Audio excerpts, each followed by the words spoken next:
దాదాపు 97 నియోజకవర్గాల్లో ప్రతి గ్రామంలో రైతుల యొక్క ప్రజల యొక్క పరిస్థితులు కానీ పార్టీ యొక్క పరిస్థితులు కానీ తెలుసుకొని దానికి అనుగుణంగా నియోజకవర్గాల్లో సీట్లు ఇచ్చే విధంగా ఎలక్షన్ టైంలో సీట్లు ఇచ్చే టైంలో కానీ లేకపోతే మేనిఫెస్టో రూపొందించే విధానంలో కానీ తర్వాత అధికారంలోకి వచ్చిన తర్వాత ఈ రోజున అభివృద్ధి చేసే విధానంలో కానీ ఆ రోజునున్న పాదయాత్ర చాలా ఉపయోగపడిందని ఈ సందర్భంగా నేను తెలియజేస్తాను.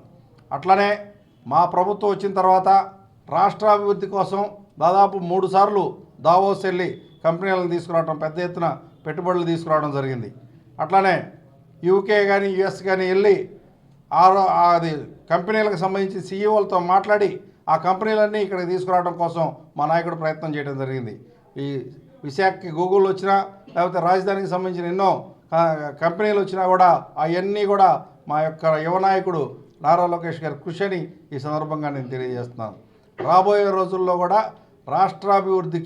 రాష్ట్రాభివృద్ధిలో మా నారా లోకేష్ గారి పాత్ర ప్రముఖంగా ఉంటుందని ఈ సందర్భంగా నేను తెలియజేస్తూ థ్యాంక్ యూ, ధన్యవాదాలు.